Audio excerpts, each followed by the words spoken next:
வணக்கம். உங்களில் ஒருவன். நான் மாதவன் பேசுகிறேன். இன்றைக்கி நம்ம கூட நேர்காணலில் யார் இருக்காரு பார்த்தீங்கன்னா புகழ்பெற்ற பாடகர், உலக புகழ்பெற்ற பாடகர் ஜெயக்குமார் பூசாரி அவர்கள் பார்த்தீங்கன்னா நம்ம கூட இருக்காரு. இவர் பார்த்தீங்கன்னா பலவிதமான பாடல்கள் பாடியிருக்காரு. அம்மனுக்காக, அதாவது அங்காளம்மனுக்காக பாடியிருக்காரு, சிவனுக்காக பாடியிருக்காரு, பார்வதி, எல்லா விதமான கடவுளுக்கும் எந்த ஒரு பாகுபாடியின்றி நிறைய விதமான பாடல்கள் பாடியிருக்காரு. அதில் ஒரு புகழ்பெற்ற பாடல் என்ன பார்த்தீங்கன்னா காடு மழை தான் கடந்துன்ற ஒரு பாடலை பாடியிருக்காரு.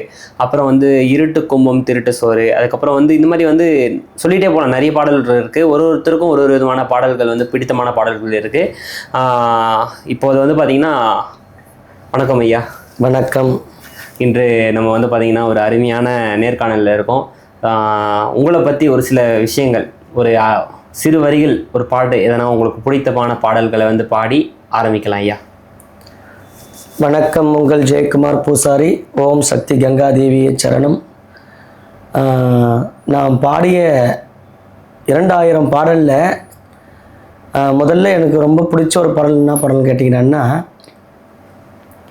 காடு மலை தான் கடந்து கைலாய நடந்து கால்கள் எல்லாம் நோகு முன்னு கட்டி வச்சேன் ஊஞ்சல் ஒன்று அம்மாவே அங்காளி அம்மாவே, நான் மலராய் நான் மலர் பறைத்து என் மாதாவே ஊஞ்சலை சிங்காரித்தேன், அந்த ஊஞ்சலிலே ஆடக்கூடாதா அம்மாவே உன்னருளை தரக்கூடாதா.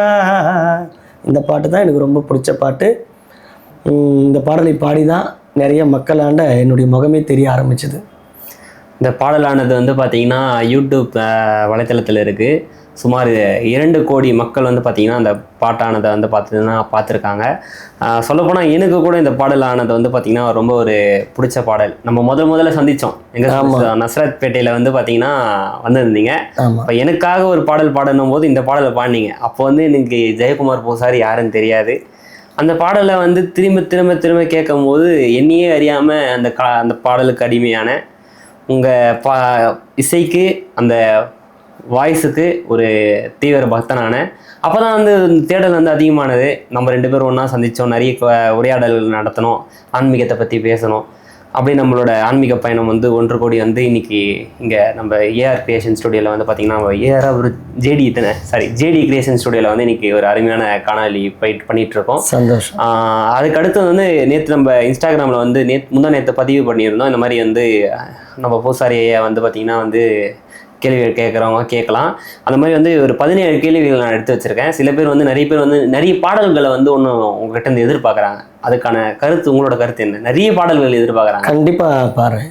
ஏன்னா நிறைய மக்கள் இப்போது என்ன எதிர்பார்க்குறாங்கன்னா, நம்ம கிராமத்தில் இருக்கக்கூடிய சாமிக்கும் நம்ம பாட்டு பாடணும், எங்கன்னா நம்ம எப்படி சொல்கிறது, நம்ம இந்த பாடலை ஒளிபரப்பு செய்யணும்னு நிறைய பேருக்கு ஆசை இருக்கும். அப்போது எல்லா கிராமத்தில் இருக்கக்கூடிய அம்பாளுடைய பெயர் கொண்டு பாடலை எழுதி பாடுறதுக்கு கண்டிப்பாக இந்த ஜெயக்குமார் இருக்கேன். ஆனால் நிறைய பேருக்கு இப்போ வரையும் நிறைய பாடல்கள் போய் சரியான அவங்க என்ன நினைக்கிறாங்கன்னா, இத்தனைக்கும் ஏகப்பட்ட கமெண்டில் பவானி அம்மன் பாடுங்க, எங்கள் ஊர் குலதெய்வத்தை பற்றி பாடுங்க, இப்போ ஐயப்பன் சீசன் வருது, ஐயப்பனுக்காக ஒரு பாடல் பாருங்க, முருகர் பாட்டு பாடுங்க. ஆனால் இது எல்லாத்தையும் ஒரு வரிகளாக எழுதி எப்படி இந்த பயணம் ஆரம்பித்தது? அதாவது பாடல் எழுதத்தில் மட்டும் இல்லை, ஒரு சாமிக்கு ஒரு பாடல். இப்போ முருகருக்கு, ஐயப்பனுக்கு அந்தந்த சீசன் வரும்போது, கார்த்திகை மாதம்னா ஐயப்பன் பக்தர்கள் அதிகமாக இருப்பாங்க, ஐயப்பனுடைய பாடல் விரும்புவாங்க. ஆடி மாதம்னா அம்மனுடைய பாடல் அதிகமாக கேட்பாங்க. ஆனால் நான் மாதம் எதுவுமே பார்க்க மாட்டேன். எந்த தெய்வத்தை எப்போ நினைக்கிறேனோ அப்பயே அந்த தெய்வத்தை பற்றி பாடல் எழுதி அப்பயே பாட்டு பாடுவேன். பாடுறதை அந்தந்த மாதத்தில் ரிலீஸ் பண்ணுவோம். இதுதான். இந்த மாதிரி பார்த்தீங்கன்னா பலவிதமான கேள்விகள் கேட்டிருந்தாலும் ஒரு முக்கியமான உங்களோட நீங்கள் அன்றாட வேலைகள், அதாவது இந்த பம்பை உடுக்கை தவிர்த்து அம்மனை பூசாரியாக பார்த்தீங்கன்னா பதியிலிருந்து செவ்வாய் அப்புறம் வெள்ளிக்கிழமையில் பார்த்தீங்கன்னா பதிவு பண்ணுறீங்க. இதை தவிர்த்து நீங்கள் அன்றாட வாழ்க்கையில் என்ன பண்ணுவீங்க அப்படின்ற மாதிரி கேட்டிருக்காங்க. இது என்னென்னா உங்களோட பர்சனல், ஆக்சுவலாக பர்சனலே அவங்க அது ஏன் இப்படி கேட்குறாங்கன்னா, உங்களுக்கு மேலே ஒரு பாசம். என்னதான் பண்ணுவார், இந்த மாதிரி ஒரு பெரிய ஆளுங்க, இந்த பாட்டு பாடுறவங்க என்னதான் அன்றாட வாழ்க்கையில் பண்ணுவாங்கன்னு மக்கள் தெரிஞ்சுக்கணுன்ற ஆர்வத்தில் கேட்டிருக்காங்க. நீங்கள் விருப்பம் இருந்தாலும் சொல்லலாம், நீ என்ன பண்ணுவீங்க டெய்லி அந்த மாதிரி? அப்படி இல்லை, கண்டிப்பாக சொல்கிறேன். என்னுடைய அன்றாட பயணங்கள் என்னான்னு கேட்டிங்கன்னா, நம்மளுக்கு வேலை இருந்ததுன்னா கச்சேரிக்கு போவோம், பம்பை உடுக்கை வேலைக்கு போவோம். ரெண்டாவது வீட்டில் இருந்தோம்னா நம்ம வீட்டில் வந்து சும்மா இல்லை, நம்மளுக்கு கோயில் இருக்குது. கங்கை அம்மனுடைய சக்தி பீடம் வச்சுருக்கிறோம். காலையில் எழுந்து சுவாமிக்கு அபிஷேகம் பண்ணணும், நெய்வேத்தியம் பண்ணணும். அதன் பிறகு வெள்ளிக்கிழமை செவ்வாய்க்கிழமை ஆளுங்க வந்துடுவாங்க. மற்ற நாளில் இருக்கிற நாளில் என்ன பண்ணுண்டானா வெளியே கோயிலுங்களுக்கு போயிடுவேன். சில கோயிலுங்களுக்கு போயிட்டு அந்த இடத்துல அம்பாளுடைய பாட்டு எழுதுத்துக்கும், அந்த அம்பாளை பற்றி தெரிஞ்சுக்கணும், இந்த கிராமத்தையை பற்றி தெரிஞ்சுக்கணும். இதுதான் என்னுடைய ஒரு பயணமும் கண்டி. வேற எனக்கு எந்த வேலையுமே கிடையாது. இல்லை, இந்த ஆன்மீக அவங்க கேள்வி என்னன்னா, இந்த ஆன்மீகத்தை தவிர்த்து என்ன பண்ணுவீங்க? அதை தவிர்த்து விஷயம் எதனா இருக்கா? ஆன்மீகத்தை தவிர்த்து நான் செய்யக்கூடிய வேலை எதுவுமே கிடையாது. ஏன்னா எனக்கு இப்போ இருக்கிற விஷயமே என்னுடைய சம்பாதனை, நான் போகின்ற பாதை, எனக்கு எல்லாமே ஆன்மீகம்தான். ஏன்னா பம்பை உடுக்க வேலையும் அப்படி வேலை இல்லைன்னா கோயிலுன்னா வேலை. இதுதான் என்னுடைய வாழ்க்கை பயணங்களாக கண்டி. மற்ற இடத்துல நான் வந்து வேறு பிஸ்னஸ் பண்ணுறதோ இல்லை வேறு ஃபைனான்ஸ் பண்ணுறதோ இல்லை நீங்கள் கேட்குறது எனக்கு புரியுது, இல்லை வேறு எதனா நான் வேலை பண்ணுறதோ அதெல்லாம் என்கிட்ட கிடையாதுங்க. மொத்தமே ஒன்றும் கோயில் அப்படி இல்லைனா வேலை. இதுதான் என்னுடைய வேலை. அடுத்த கேள்வி என்னது பார்த்தீங்கன்னா, நம்ம ஸ்ரீபெரும்புத்தூர் வந்து பார்த்தீங்கன்னா வந்து ஒரு பிஸ்னஸ் பயங்கரமாக புழங்கக்கூடிய ஏரியா. அதே சமயத்தில் பிஸ்னஸ் இருக்குன்னா அங்கே ரவுடிசமும் இருக்கும். பல ரவுடிகளுக்கும் ஜெயக்குமார்களுக்கும் நல்ல ஒரு சம்மந்தம் இருக்குது. எந்த ஒரு பிரச்சனாலும் எதனா ஜெயக்குமார் கிட்ட பிரச்சனை பண்ணால் உடனே வந்து அவங்க தம்பிங்க ரவுடிங்க வந்துடுவாங்க அப்படின்ற மாதிரி சொல்கிறாங்க. ரவுடிங்க நிறைய பேர் வச்சுருக்கீங்களா அப்படின்ற மாதிரி கேள்வி கேட்டுக்கிறாங்க. எனக்கு தம்பிங்களே இல்லையே, நான் எந்த ஏன்னா ஒரு ஆலயம் என்பது வந்து ஆலயத்தில் நல்லவங்க கெட்டவங்க எல்லாரும் ஒன்று கூடியது தான் ஒரு ஆலயம். ஒரு திருவிழா ஏன் நடத்துகிறான்னு கேட்டால் எல்லாரும் ஒன்று சேர்க்கறது ஒரு திருவிழா. சண்டைக்காரங்களும் பிரச்சனை பண்ணுறவங்களும் எல்லாம் சமாதானமாக இருக்கணும், நம்ம கோயிலில் பூஜை பண்ணணும், எல்லாரும் ஒற்றுமையாக வாங்குறான்னு செய்யறதுக்கு தான் ஊர் திருவிழான்னு ஒன்று வைப்பாங்க. அதே மாதிரி அந்தந்த திருவிழானாலும் நம்ம நிகழ்ச்சி நடக்கும். நம்ம நிகழ்ச்சி நடக்கும் போது கட்சிக்காரங்களோ இல்லை வெளியாளுங்களோ எல்லாருமே என்னுடைய பாடலுக்கு நிறைய ஃபேன்ஸுங்க அதிகம். நான் பாட்டு பண்ணாலே எல்லாருமே எனக்கு கை கொடுப்பாங்க, பைசா கொடுப்பாங்க, மாலை போடுவாங்க, சால்வை போடுவாங்க. எல்லாருமே அந்த ஊரில் அவங்க வந்து எப்படின்னு எனக்கு தெரியாது. அவங்க பேரும் புகழும் கொண்டவர்களா, அவங்க கட்சிக்காரங்களா இல்லை ரவுடிசம் பண்ணாலும் தெரியாது. ஆனால் ஜெயக்குமார்னா நான் ஒரு பாடகர், ஆனால் எல்லாருக்கும் என்னை பிடிக்கும். இதுதான் உண்மையான கதையாக கண்டி. ரவுடிசம் பண்ணுறது சண்டை போடுறது அளவுக்கு நாங்கள் அது மாதிரியான ஆள் கிடையாது. நாங்கள் ஆன்மீகத்தில் போகிற ஆள், மற்ற பிறகான இதுவெல்லாம் கிடையாது. அடுத்த கேள்வி வந்து பார்த்தீங்கன்னா, உங்கள் பம்பை உடுக்கை வேலை, அதாவது நீங்கள் சுமார் 17 வருடங்கள் வந்து பார்த்தீங்கன்னா நீங்கள் வந்து இந்த பம்பை உடுக்கை தொழிலில் இருக்கீங்க. அது இல்லாமல் நிறைய பாடல்கள் வந்து வெளியிட்டு கொண்டு இருக்கீங்க. இதில் வந்து ஒரு துயரமான சம்பவம் அப்படின்ற ஒரு விஷயம்னா எப்படின்னா, நம்ம வந்து ஏன்டா இந்த ஒரு ஆர்டர் எடுத்தோம் அப்படின்ற மாதிரி ஒரு ஆர்டர் இருக்கும். அது மாதிரி எதனா ஒரு அனுபவம் இருக்கா? கண்டிப்பாக இருக்கும், இல்லாமல் இருக்காது. எடுக்கிற ஆர்டர் எல்லாத்துலேயும் பிரச்சனை இருக்கும். ஆனால் மறக்க முடியாத ஒரு துயர சம்பவம்னா எது சொல்வீங்க? மறக்க முடியாத என்னுடைய இந்த பயணத்தில் நான் கஷ்டப்பட்டு நின்ன ஒரு அந்த ஊர் பேரை சொல்ல விரும்பலை. ஏன்னா யாரையுமே நம்ம இது பண்ணக்கூடாது. கண்டிப்பாக பம்பை உடுக்க வேலைக்கு போயிட்டோம். இங்கேருந்து ஃபோனில் பேசும்போது நான் சொன்னாங்கடாண்ணா, வாங்க சுவாமி, எங்களுடைய கோயில் திருவிழா நீங்கள் செய்து கொடுக்கணும், இன்னும் வாங்கன்னு கூப்பிட்டாங்க. அது எங்கே இல்லை, தாம்பரம் சைடு தான். சரின்னுட்டு நான் பண்ணேன், வரேங்க ஐயான்னு சொல்லிட்டேன். நான் வரத்துக்கு ஒரு 2 நிமிஷம் லேட்டாக போயிட்டேன். லேட்டாக போனதுனால அதன் பிறகு எந்த பிரச்சனையும் நல்லபடியாக ப்ரோக்ராம் பண்ணி முடிச்சிட்டோம். அங்கே 3 நாள் ப்ரோக்ராம் எங்களுக்கு. 3 நாள் ப்ரோக்ராம் பண்ணிட்ட பிறகு 3 நாள் ப்ரோக்ராம் போயிருக்கிறோம். அந்த ஒரு நாள் ப்ரோக்ராம் முடிச்சு நைட்டு நாங்கள் தூங்கணும். எங்களுக்கு ரூம் தேவைப்படுது. அப்போ என்ன பண்ணுறாங்கன்னா, இங்கே ரூம் எதுவுமே கிடையாதுங்க, ரூம் எதுவுமே கிடையாது. அப்போ எங்கே தான் நாங்கள் படுக்கிறது? தர்மகர்த்தா இல்லை, யாருமே இல்லை, எல்லாம் வீட்டுக்கு போயிட்டாங்க. ஏன்பா ஆர்டர் கொடுத்தது நீங்கள் தான், நாங்கள் கிளம்பி வந்துட்டோம் இவ்வளோ பேர். இப்போ நீங்கள் ரூம் இல்லைடானா அப்போ நாங்கள் எங்கே படுப்போம்னு நான் கேட்குறேன். கோயிலே படுத்துங்க, அந்த கோயிலில் படுத்துக்கலாம். சன்னிதானத்தில் படுக்கிறது தப்பே இல்லை. சன்னிதானத்தில் இடம் கொடுத்தாலும் எனக்கு சந்தோஷம்தான். இப்போ நம்ம எங்கள் பசங்க போனால் கூட சரி ஐயா ரூம் இருக்குதா இல்லையா, நாங்கள் கோயிலே கூட படுத்துக்கிறோம் ஐயா, எங்களுக்கு அந்த கொசு தொல்லை இல்லாத ஒரு ஃபேன் போட்டு கொடுத்துருங்க, அது போதும், நாங்கள் படுத்துக்கன்னு சொல்லிடுவோம். ஆனால் அந்த இடத்துல படுக்கிறதுக்கு கூட இடம் கிடையாது, ரோடு தான். அப்போது ரொம்ப கஷ்டப்பட்டேன். ஃபோன் மூலிமா பேசி நம்மளை அழைப்பு தராங்க. ஆனால் அங்கே வந்துட்ட பிறகு இவ்வளோ கஷ்டப்படுத்துகிறாங்களே நம்மளை படுக்கிறதுக்கு. மறுநாள் ப்ரோக்ராம் பண்ணலான்ட்டு ப்ரோக்ராம் பண்ணுறோம். அந்த ஊரே ஒரு கலவரம். சாமி ஆடுறவங்களும் கிண்டல் பண்ணுறது, பம்பக்காரங்களை போயிட்டு கேலி பண்ணி பேசுறது, வாடா போடான்னு பேசுறது, பம்பக்காரங்களை ஒரு மதிப்பு மரியாதை இல்லாத பேசுறது, ரொம்ப அராஜகம், ரொம்ப ஆர்ப்பாட்டம் பண்ணாங்க அவங்க. நான் பார்த்தேன். மறுநாள் ஏன்னா நம்ம வேலைக்கு போயிட்டு அந்த வேலையை முடிக்காத வீட்டுக்கு வந்துட்டோம்னா அது தப்பு. மனுஷால் வந்து 1000 சண்டை வைப்பான், பிரச்சனை பண்ணுவான். மகமாய் மேலே, அதாவது எனக்கு தெரியாதுன்னு நீ பண்ணுற ஒரு விஷயத்தையும் உனக்கு தெரியாமல் நான் மேலே பார்த்துனுக்கிறேன்டா என்றதான் அம்மா. நீ என்னத்தான் ஆடு, நீ என்ன ஆர்ப்பாட்டம் பண்ணு, ஆனால் உனக்கு தெரியாத ஒருத்தி உள்ள அம்பாள் உக்காஞ்சி பார்த்துங்கிறா உன்னை, அவள் உனக்கு தீர்ப்பு எழுதுவான்னு சொல்லிட்டு எவ்வளோ கஷ்டம் இருந்தாலும் பரவாயில்லப்பா, நம்மளுக்கு மதிப்பு மரியாதை தந்தாலும் உண்டு, தரலாம் உண்டு. அம்மாவுக்காக இந்த வேலையை அந்த 3-4 வேலையை முடிச்சுட்டு பேமெண்ட்டை வாங்கிக்கணும், கடகடன்னு நாங்கள் கிளம்பிட்டோம். அந்த பேமெண்ட்டை வாங்கும் போது எதுவுமே நான் பேசலை. என்னப்பா அவங்களுக்கு சந்தோஷமான, அப்போ தான் எல்லா நிர்வாகியும் வந்து நிற்கிறாங்க. அங்கே பண்ணுற அராஜகம், அந்த பசங்க பண்ணுற அராஜகம் இதெல்லாம் எதுவுமே கேட்கல. அப்போ தான் அந்த நிர்வாகி கேட்குறாங்க, என்னப்பா உங்களுக்கு சந்தோஷமா? ரொம்ப ரொம்ப சந்தோஷம் ஐயா, எங்களுக்கு சென்று வருகிறோம் இன்ட்டு 1000 வாங்கிட்டு வந்தோம். அப்போ தான் நான் ரொம்ப கஷ்டப்பட்டு கண்ணீர் விட்ட இடம் அந்த ஒரு இடம் மட்டும்தான். அருமை. ஏன்னா எங்களுக்கு இடம் கொடுக்கல கூட நான் கண்ணீர் விடல. ஒரு கோவில் நிகழ்ச்சி நடக்கும்போது, ஒரு திருவிழா நடக்கும்போது எல்லாருமே சந்தோஷமா இருக்கணும், நல்ல சந்தோஷமா இருக்கணும், அந்த சாமி ஆடுறவங்களுக்கு உற்சாகப்படுத்தணும், எல்லாமே அவங்க தான் எல்லாமே கலந்து செய்யணும். ஆனால் அவங்களே ஒரு சண்டை வைக்கிறது, பிரச்சனை பண்ணுறது, பம்பக்காரங்களை மதிப்பு மரியாதை இல்லாத கேட்கறது, வாடாப்புறான்னு கேட்கறது, அடிக்கிறதுக்கு வரது, அது மாதிரியான சம்பவம். இதில் வேற சரக்கு போட்டாங்கன்னா இன்னும் ரகலிங்க ரொம்ப பறக்கும் திருவிழாக்கள்ல. இதில் மாட்டு முழுக்கத்தியான்னு கேட்டால் பம்பக்காரு மோளக்காரு தான். இதுலேருந்து நாங்கள் தாண்டி வரத்துக்கு நாங்கள் படுற பாடு எங்களுக்கு தான் தெரியும்.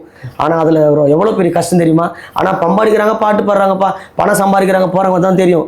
ஆனால் ஒரு ஊரில் ஒரு இடத்துல மாட்டு மிகுத்து எங்களுக்கு தான் தெரியும். ஆனால் எல்லா ஊரையும் சொல்லலை, ஒரு சில ஊரை சொல்கிறேன். எல்லா ஊர்லேயும் இன்னைக்கு கூட சரி, நம்ம சொல்ல முடியாத சில ஊர்லாம் இருக்குது. அவ்வளோ மகிழ்ச்சியான ஒரு போகிறோமா, நம்மளுக்கு அவ்வளோ மதிப்பு மரியாதை, நம்மளுக்கு அவ்வளோ ஒரு இது, அது மாதிரியான ஊர்லாம் இருக்குது. அடுத்து அந்த கேள்வியில் தான் நானும் வரலான் இருக்கேன். கஷ்டம்னா வந்து அதே மாதிரி சந்தோஷமாக இருக்கும், மறக்க முடியாத சந்தோஷமான ஒரு நிகழ்வான ஒரு இடம். இப்போ நான் போன விஷயத்தில் இந்த பம்பை பண்ணிட்டு வந்தேன்ப்பா, அவ்வளோ சந்தோஷமாக இருந்தது, எனக்கு மன திருப்தியாக இருந்தது. நான் என்னுடைய வாழ்க்கையிலேயே இந்த பம்பை உடுக்கை வேலையில் நான் மறக்க முடியாத ஒரு சந்தோஷமாக நான் கண்ணீரோடு பாடிய ஒரு இடம் எதுன்னு கேட்டிங்கன்னா, தாயார் மன்னூர் பத்ரகாளி அம்மனுடைய ஆலயத்தில் தான். மன்னூரில் இருக்கக்கூடிய பத்ரகாளி அம்மனுடைய சன்னிதானத்தில் தான் நான் போயிட்டு என்னுடைய கண்ணீரோடு அழுது பாடிய பாடல் அங்கே தான் முத அம்மா கிட்ட பாடினேன். ஏன்னா பம்பை உடுக்கை வேலை என்பது வந்து ஆடி மாதத்தில் மட்டும்தான் இந்த வேலை இருக்கும். வலைத்தளங்களில் யூடியூப்புங்களில் இருக்கிறவங்களுக்கு வந்து எல்லாருக்கும் வெளியே எல்லாருக்கும் வேலை கிடைக்கும். ஆனால் நாங்கள் அப்போ யூடியூப்பும் கிடையாது, எதுவுமே கிடையாது. அப்போ நான் என்ன பண்ணுறேன்னா, என்ன பண்ணுறது, ஆனால் பம்பை வேலை செய்கிறோம், பம்போட எல்லா வேலையும் செய்கிறோம். நம்ம ஊரில் எதுனா ஒன்றா கூடுவாங்க, போவோம். எங்கள் குருநாதர் பழனி பூசாரி அப்பப்போ வந்து கூட்டின்னு போவார். அப்போ அங்கே வேலை இருக்குது, இங்கே வேலை இருக்குது, வாப்பா பதிவு பண்ணணும், பாட்டு பண்ணம்பான்னு. சரிப்பா நான் வரேன்னு சொல்லிடுவேன். அப்படி இருந்தாலும் வேலை இல்லாத நேரத்தில் கம்பெனிக்கு வேலைக்கு போவேன், கம்பெனிக்கும் வேலைக்கு போயிருக்கிறேன். அப்படி கம்பெனி வேலைக்கு போகும்போது அப்போது அந்த இடத்துல எனக்கு வேலை செய்ய முடியல, ரொம்ப கஷ்டம். சரின்ட்டு கம்பெனி விட்டு நின்ட்டேன். சரி நின்றுமே நம்ம என்ன பண்ணுறது, எதை வச்சு நம்ம ஆரம்பிப்பது ஒன்றும் புரியல. நம்ம கற்றது எல்லாம் இந்த பம்பை உடுக்கை தான். இந்த பம்பை உடுக்கை வேலையை வச்சு நம்ம என்ன பண்ண முடியும்? ஆடி மாதம்னா தான் நம்மளுக்கு எதுவாக இருந்தாலும் வரும். மற்ற நேரத்தில் நம்ம எப்படி சம்பாதிக்கிறதுன்னு நினைக்கும் பொழுது, அப்போது தான் மன்னூர் பத்ரகாளி அம்மனுடைய சன்னிதானத்தில் எனக்கு ஒரு அழைப்பு வருது. ஐயா எங்கே இருக்கிறீங்கன்றாங்க. நான் படுத்துட்டு இருக்கிறேன். சொல்லுங்கள் அண்ணா, இது மாதிரி எங்கள் கோயில் குருமேடைக்கு நீங்கள் பாட்டு பாடுறதுக்கு வரணும், ஆள் வர பூஜாரி வரல, அவர் உடம்பு சரியில்லை, நீங்கள் நல்லா பாடத்தா எங்களுக்கு கொஞ்சம் பசங்க தகவல் சொன்னாங்க, கொஞ்சம் வரீங்களான்னு சொல்கிறாரு. அப்போ சரி வரேன்ட்டு நான் வண்டி எடுத்துன்னு கோயிலாண்ட போகிறேன். போன உடனே அப்போ என்னுடைய உடுக்கை கிழிஞ்சு போயிருக்குது, உடுக்கையும் மூடலை. அப்போ கோயில் உள்ள போகிறேன், உடுக்கையும் இல்லை, எப்படி பாடுறதுன்னு தெரியல, நிற்கிறேன். அப்போது ஐயா என்ன பண்ணுறாரு, சாமியாருடைய மகன், தாங்க இந்த உடுக்கையை கையில் வச்சுக்கோங்க பாடுங்கன்ற போல. அப்போ தான் அம்மா பற்றி பாடுறேன், என்னுடைய வறுமையும் கஷ்டத்தையும் வச்சு அவளை கூப்பிட்றேன், அன்னையை கூப்பிட்றேன். அந்த அம்மாவில் ஆடிய ஆட்டம் ஒன்றுமே என் கண்ணுக்குள்ளே இருக்குது.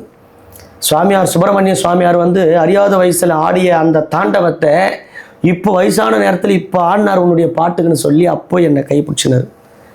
இனிமேல் பம்பை உடுக்கை எல்லாம் வாசிக்கிறது இந்த கோயில் எல்லாம் நீங்கள் தான். உங்கள் பாடலை கேட்டு அம்மா பிரமிச்சிட்டா. அன்னைக்கு அவர் சொன்ன வார்த்தை தான் இன்னைக்கு இப்போ இங்கே இந்த இடத்துல வந்து நான் உட்காந்துருக்கிறேன். எல்லாருக்குமே வந்து பார்த்தீங்கன்னா வந்து ஒரு வேலையானது வந்து ஆரம்பிக்கும் போது அந்த முதல் சம்பளம் அது வந்து ரொம்பவே ஒரு சந்தோஷமான ஒரு தருணம்.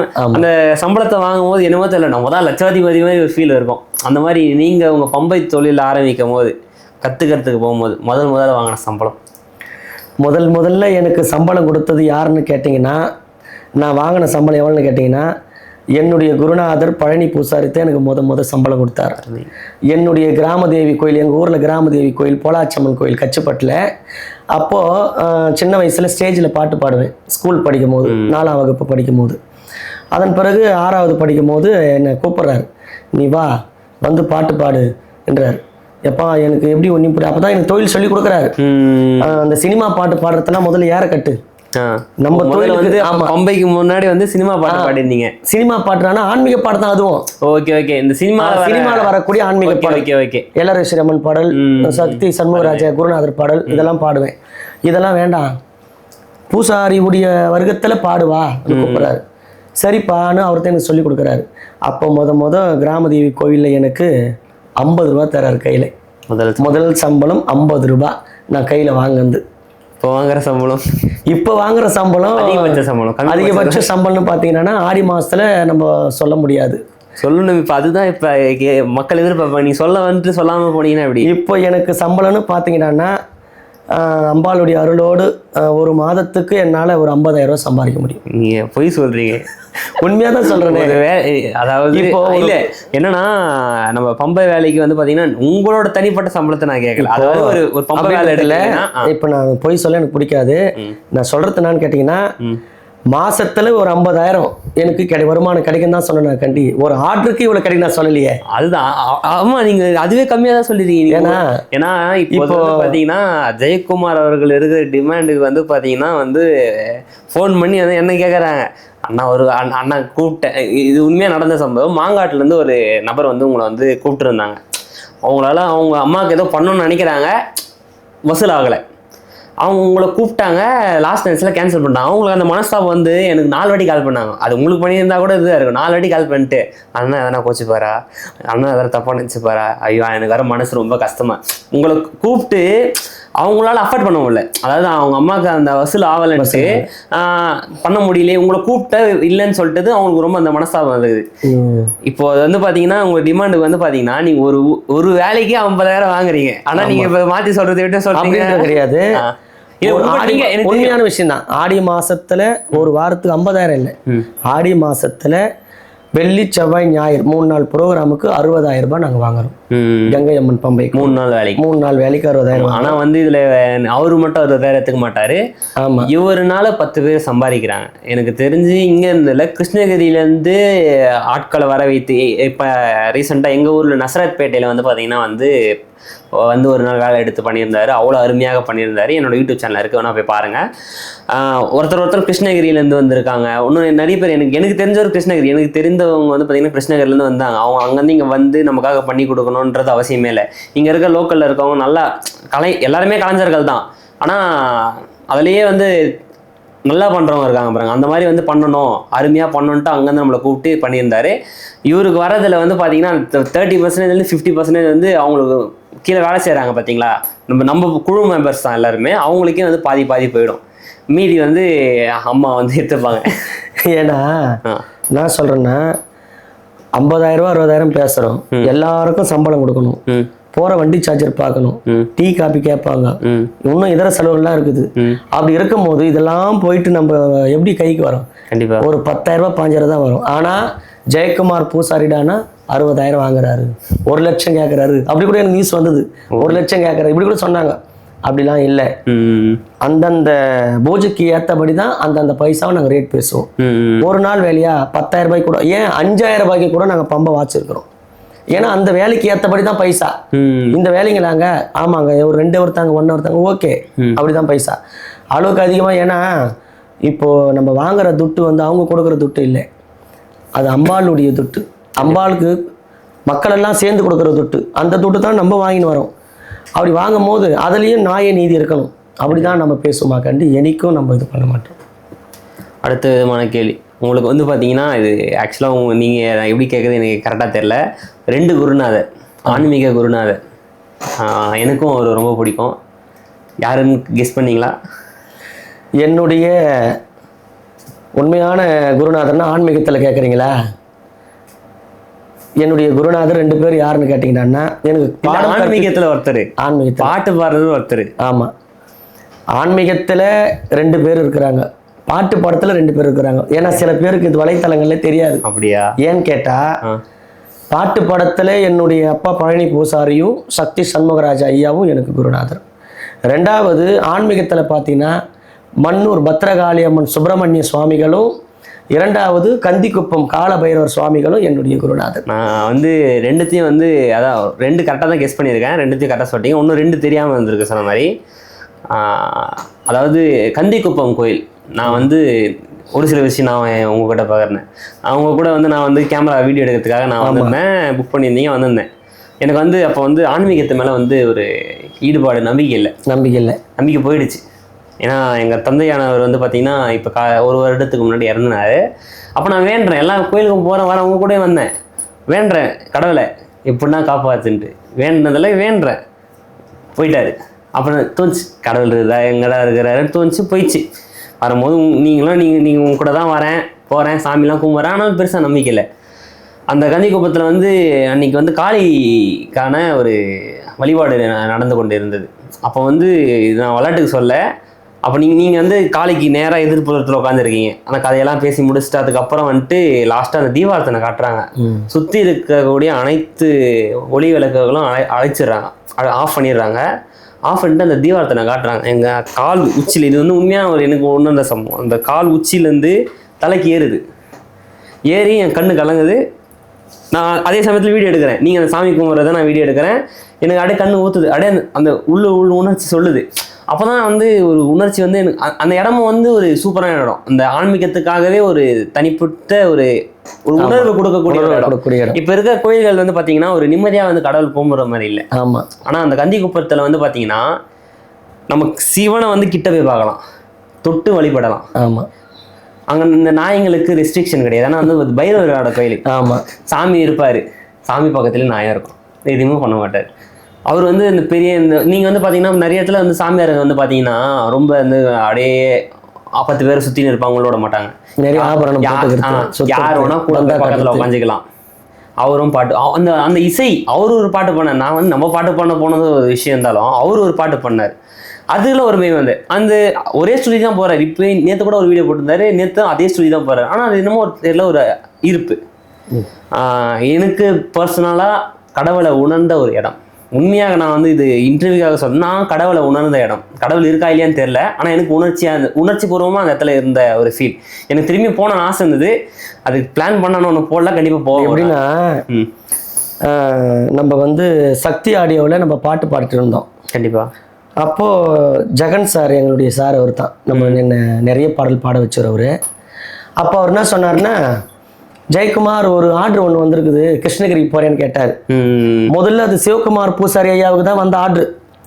ஒரு 10-15 உடுக்க எடுத்துன்னு அங்கே வாசிக்கணுமான்னு சொல்லிக்கிறாரு. அவர் வந்து எனக்கு அந்த நாளில் அவங்க கோயிலில் ப்ரோக்ராம் இருக்கிறதுனால என்னால் போக முடியாதுப்பா அவர் சொல்லிட்டு இருக்கிறாரு. அப்போ அவங்க நான் சொல்லிக்கிறேன், வேறு யாருன்னா ரெடி பண்ணி அனுப்புங்கன்னு சொல்லிக்கிறார். அப்போது ஜெகன் ஐயா என்னை கூப்பிட்டு சொன்னார், ஜெயக்குமார் நீ போன்னு சொன்னார். சரிங்க ஐயா நான் போயிட்டு செய்கிறேன்னு சொன்னேன். காலபைரவர் சுவாமி ரொம்ப பிரசித்தி பெற்ற ஆலயம், அது நல்லபடியாக போயிட்டு அவர் நல்லபடியாக பாடி கொடுத்துட்டு வான்னு சொன்னார். சரி, நம்ம எல்லா தெய்வத்துக்கும் பாடுறோம், கோயில் தானே, நம்மளுக்கு என்ன பயம். இந்த மாதிரி நீங்களும் நார்மலாக போயிருக்கீங்க. நார்மலாக போனேன். போன உடனே ஆலயத்துக்குள்ளே போகும்போதே சுற்றி மலையை பார்த்தேன். என்னுடைய மனசில் இருக்கக்கூடிய ஒரு பாரம் கஷ்டமே தீர்ந்த மாதிரி இருந்தது. கோயில் சன்னிதானத்துக்குள்ளே போனேன். நேராக மூலஸ்தானத்துக்குள்ளே போன்றாங்க. என்னடா இது, சுவாமி வெளியே நின்று பார்க்குறது தான் நிறைய இடம் போயிருக்கிறோம். நேராக மூலஸ்தானத்துக்குள்ளே போய் பாருங்கள், அந்த பக்கம் பண்ணால் பைரவர் இருக்கிறார். அவர் தான் வந்து ஆதி பைரவர், முன்னால் ஏதோ வழிபட்ட பைரவர்னு சொன்னார். சுவாமி தரிசனம் பண்ணிவிட்டு, அம்பாள் தரிசனம் பண்ணிட்டு ஆலயத்துக்குள்ளே பிரகார வளம் வந்தேன். வந்த பிறகு சுவாமி பார்த்தேன், பைரவர் சுவாமியை பார்த்தோன்னே அவர் பார்க்கும் போதே எனக்குள்ள ஒரு எப்படி சொல்கிறது, அவருடைய முகத்தை தேஜஸ் பார்க்கும் போதே எனக்கு தெரியுது, என்னுடைய கவலையெல்லாம் பறந்து போகுது. சரி, பார்த்த உடனே சுவாமியுடைய பாதத்தை வணங்கினேன். பாதத்தை வணங்கின உடனே அவர் சுவாமி நல்லா இருங்க, காலில் விழக்கூடாது சொன்னார். சரிங்க சுவாமி, இல்லை நான் காலில் விழத்தினத்தில் உங்களை பார்த்தா என்னுடைய தெய்வத்தை பார்க்குற மாதிரி இருக்குதுன்னு சொன்னேன். அப்போ அவர் சொன்னார், நீங்கள் பாடல் ஆரம்பிக்கலாம் வாங்கினார். அதில் என்ன ஒரு விஷயம் கேட்டிங்கன்னா, 1000 மக்கள்கள் எல்லாம் உக்காண்டிருக்கிறாங்க. நான் நிறைய இடத்துல நான் இப்போ ஒரு கோவில்லையும் ஒரு இடத்துலையும் நான் நிறைய பேரை நான் பார்ப்பேன். ஆனால் நான் பார்க்குறது அவங்களுக்கு தெரியுமா நான் தெரியல. இந்த வலைத்தளங்களை பார்த்துட்டு எத்தனை பேர் என்ன நினைக்கிறாங்க எனக்கு தெரியும். ஏன்னா பார்த்து ஒரு கோயிலில் போனோம்னா அவங்களுக்கு ஒரு ஆசனம், யார் சாமியாருங்களுக்கு இப்படி உக்காண்டிருப்பாங்க, அவங்களுக்கு ஒரு ஆஸ்தானம் போட்டு உக்காந்துருப்பாங்க. மக்கள் எல்லாம் கீழே உக்காருவாங்க, உள்ள பூஜை நடக்கும். நான் பார்ப்பேன். அது அவங்கவுங்களுடைய விருப்பம், நம்ம அதை தவறாக சொல்ல முடியாது. அவங்க இஷ்டம், அது அவங்க ஆலயம், அவங்களுடைய இஷ்டம். அவங்க பக்தர்கள் வரவங்களுக்கு அவங்க அருள் தராங்க, நல்லாவது அவங்க உட்காடுறாங்க. ஆனால் நம்ம சுவாமி என்ன பார்த்தீங்கன்னா, நம்ம சுப்பிரமணிய சுவாமி மாரி மண்ணூரில் இருக்கிறாரு, அவர் மாதிரி சுவாமி பார்த்தீங்கன்னா பல மக்கள் உக்காண்டிருப்பாங்க, அவங்களா கூட போயிட்டு சின்ன மனை போட்டு கீழே உக்காண்டிருப்பாரு. சில டைம் மனையெல்லாம் கூட எங்களுக்கு ஸ்டேஜ் போட்டு மேலே உட்கார வச்சிருக்கிறாரு. நாங்கள் பாட்டு பாடுறோம், சரி பாடுறேன், நான் பாடி முடிக்கிற வரலும் அவர் உக்காந்து தலையை ஆட்டி எல்லாத்தையும் கேட்டுருக்கிறார். நான் பாடுற வார்த்தைகள் எல்லாத்தையும் கேட்ட பிறகு சுவாமி பார்க்குறேன், பார்ப்பா இவ்வளோ பெரிய ஆலயத்தை உருவாக்கி ஒரு மலைக்கே ஒரு அதிகாரம் கொண்ட ஒரு ஆலயத்தை உருவாக்கின சுவாமி, ஒரு நகை இல்லை, ஒரு சின்ன ஒரு கம்பல் இல்லை, ஒரு சின்ன ஒரு மோதிரம் இல்லை, எதுவுமே கிடையாது. அவள் தான். அப்போ தான் பார்த்தேன், ஓ சித்தர் பெருமானம் துறவி இவர்தான். கண்டுட்டேன் கலியுகத்தில் இப்பேர் கொண்ட ஒரு மாபெருமானன்ட்டு பார்த்தேன். அப்போ தான் நினச்சேன், என் மனரசிக குருவே, நான் இப்போ இல்லை, இந்த வானொலிக்காக நான் சொல்கிறது இல்லை, இந்த காணொலிக்காக சொல்கிறது இல்லை, நான் சொல்கிறது என்னன்னு கேட்டிங்கன்னா, அவர் எந்த நேரத்தில் நான் நினைச்சாலும் அந்த நேரத்தில் எனக்கு சில விஷயங்கள் அங்கே முடிஞ்சிடும். அது எந்த ஒரு பிரச்சனையாக இருந்தாலும் சரி, எனக்கு அவர் என் கூட இருக்கிறார் என்பது நான் அறிஞ்சு கொள்வேன். எனக்கு கூட ஒரு விஷயம் வச்சு பார்த்தீங்கன்னா நல்லாயிருக்கும். தாராளமாக வாங்க, அவர் கூட ஒரு இன்டர்வியூ எடுத்தால் நல்லாயிருக்கும். நம்ம அங்கே போன அவசியமே இல்லை, நீங்கள் உட்கார இடத்துல நினச்சாலே போதும், இந்த இடத்துல நம்மளுக்கு பலன் கிடைச்சிடும். எடுக்கணும்ல, அங்கே போய் எடுக்கணும்ல, அவர் என்ன முடியாது. என்ன ஜெயக்குமார் வந்து நம்ம கோயிலுக்கும் வந்திருக்கிறா போல, நிறைய கோயிலுக்கு வந்திருக்கிறா போல, எத்தனையோ தலங்களுக்கு போய் ஒரு கச்சேரி பண்ணிருக்கா போல, என்ன கந்தி குப்பத்தை மட்டும் பற்றி சொல்கிறாரு, அப்போ நம்ம கோயிலை பற்றி சொல்ல மாட்டாரு. நிறைய சாமி எல்லாரையும் நான் வணங்கி கொள்கிறேன். ஏன்னு கேட்டால் எல்லா சாமியார்களும் என்னுடைய தெய்வங்கள். அதனால தான் நான் ஆலயத்தை கட்டி தொண்டு செய்தாலும் சாமியார் என்ற பட்டம் எனக்கு வேண்டாம். யாருக்கு எனக்கு வேணாம், நான் சாமியார் கிடையாது. நான் உங்களுக்கெல்லாம் பிள்ளை, தாயாருடைய அடிமை பிள்ளை. நான் சாமியாருக்கு ஆசைப்படல, சாமியார்களுக்கு நான் பிள்ளையாருக்கு தான் ஆசைப்படுறேன். அம்மாவுக்கு பிள்ளையாக இருந்தால் தான் நான் தொண்டு செய்ய முடியும். அதுக்கு தான் நான் வளர்த்த முடிய கூட அவளுக்கு காணிக்கையாக கொடுத்துட்டேன். ஏன்னா முடி விட்டா சாமியார்ன்றுவாங்க, பெரிய ஆள், பெரிய வைதிகள், இதெல்லாம் நம்மளுக்கு வேண்டாம். நம்ம இருக்கிற நிலைமை, நான் அம்பாளுக்கு குழந்தை, அது மாதிரி அம்பாளுக்கு தொண்டு செய்யக்கூடிய நான் பாலகன், எல்லா சாமியாருக்கும் நான் பாலகன். அது மாதிரி எல்லா கோயிலையும் ஒரு ஒரு மகத்துவம் உண்டு. எந்த கோயிலும் மகத்துவம் இல்லாத இல்லை. சக்தி பெற்ற கோயிலும் நிறைய கோயில் நான் போயிருக்கிறேன். எல்லா கோயிலும் மகத்துவம் உண்டு, எல்லா கோயிலுமே சன்னிதானத்திலையும் அருள் உண்டு, சக்தி உண்டு. எங்குமே சக்தி இல்லை, எங்குமே சொல்ல நான் விரும்பலை. ஆனால் என்னுடைய உடலை ஆட்டி வைத்த ஒரு இடம் கந்திக்குப்பம். கிருஷ்ணகிரியில் அந்த குகை காளி அம்மன் ஒரு அம்மன் இருக்கிறாங்க. அந்த குகைக்குள்ளே போனோம்னா அந்த அம்மனை பார்த்தாலே அப்படியே ஒரு பவர் வரும். அது மாதிரி எல்லா இடத்துலையுமே ஒரு ஒரு அற்புதம் இருக்குது, இல்லைன்னு சொல்லலை. நான் எங்கே போகிறேன்னா அம்பிகையை பார்க்கும் போதே எனக்கு தெரியும் அந்த அம்பாளுடைய முகபாவனை, அம்பாள் எப்படி இருக்கிறான்ட்டு நான் அப்படியே கண் குளிர பார்ப்பேன் அவளை, அந்த தாயாரை. எனக்கு தெரியும் அம்பாள் வந்து எதிர பேசுகிறாங்க, அம்பாள் வந்து எதிர நிற்கிறாங்க, அம்பாள் வந்து இது பண்ணுறேன் அப்படி சொல்கிறதுக்கு நான் இதுவரையிலும் கண்டதில்லை. ஆனால் அம்பாள் என்கிட்ட பேசுகிறா, அம்பாள் என்கிட்ட வந்து நிற்கிறா. எப்படி நிற்கிறான்னா உணர்வு பூர்வமாக நிற்கிற அம்மா. அம்மா வந்து நிற்கும் போதே தெரியும், ஓ தாயார் நம்ம கூட இருக்கிறாங்கன்ற ஒரு ஞானம் எனக்கு பிறக்கும். அதே மாதிரி தான் கந்திக்குப்பத்தில் போன உடனேயே அங்கே காலை வச்சோடனே எனக்கு ஒரு பவர் உண்டாச்சு. வேற என்ன கேளுங்க. அருமையான கேள்வி கேட்க போகிறேன். கங்கைமன் பம்பை கொள்கையின் தலைவர் சாயை பற்றி ஒரு சில விஷயம். இது என்ன புதுசா கேட்க வேண்டிய? கங்கை அம்மன் பம்பை குழு தலைவர் சாயை பற்றியா? கண்டிப்பா. சாய் என்பது நம்மளுடைய குழு தலைவர். அதாவது ஒரு 8 வருஷத்துக்கு முன்னால் இந்த கங்கை அம்மன் பம்பை குழு தலைவராக ஒரு தம்பி இருந்தாப்பல.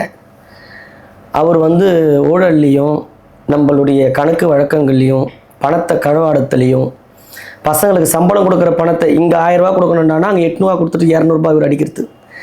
பம்பகாரங்களுக்கு 2000 ரூபா கொடுக்கணுண்டானா 2000லேருந்து 300 ரூபா இவர் அடிக்கிறது. காருக்கு பெட்ரோல் போட 3000 கொடுத்தோம்னா அது 2000 போட்டு இவர் கணக்கு காட்டுறது. இது மாதிரி கணக்கு வழக்குகள் எல்லாத்தையுமே தீண்டார் பண்ணார். யாரு இதுக்கு முன்னால் இருந்தவர்? அவர் பேரெல்லாம் சொல்ல நான் விரும்பலை. சொல்ல வந்தது எப்படி தெரியுமா இருந்து சொல்ல விரும்பலை. ஆனால் சாய் என்றவர் 2வது இவரை தலைவராக தேர்ந்தெடுத்த மன்னூர் பத்ரகாளி அம்மன் கோவிலில் தான் முத நாங்கள் ப்ரோக்ராம் பண்ணும்போது பக்கத்தில் போலி பக்கத்தில் நாகாத்தம்மன் கோயிலில் நாங்கள் ப்ரோக்ராம் பண்ணுறோம். அப்போ அவர் வந்தார். வரும்போது இது மாதிரி நான் பதிவேலெல்லாம் செய்வேன்னா எனக்கு பதி போட தெரியும், அலங்காரம்லாம் பண்ணுவேன்னு சொன்னார். சரிப்பா நம்மளுக்கு பதி போடுறதுக்கு நீ வாப்பான்னு கூப்பிட்டேன். அப்போ பதி போட ஒரு நாள் வந்தார். பதி போட்ட பிறகு அலங்காரம்லாம் நல்லா அற்புதமாக பண்ணார். பண்ண பிறகு இவருடைய விஷயங்கள், இவர் வேலை செய்கிற அந்த நுணுக்கங்கள் எல்லாமே நான் கவனித்தேன்.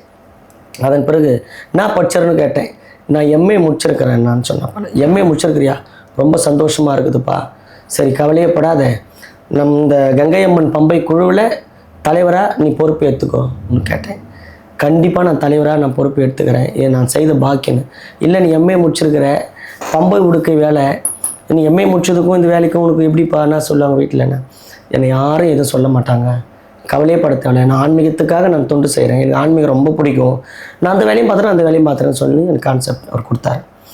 ரெண்டாவது என்ன பண்ணாருன்னா ஊக்கத்தை கொடுத்துட்டு அவர் தான் தலைவராக வந்த பிறகு எல்லாருக்கும் சம்பளம் கரெக்டாக போகிறது, கணக்கு வழக்கு எல்லாமே பர்ஃபெக்டாக பண்ணார்.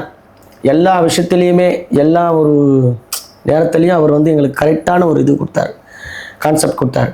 பசங்களுக்கு இப்படி தான் வேலை செய்யணும், இப்படி தான் இருக்கணும், இப்படி யூனிஃபார்ம் இப்படி தான் போடணும், இப்படி தான் நடக்கணும்னு எல்லாருக்கும் ஒரு தீர்மானம் கொடுத்தார்.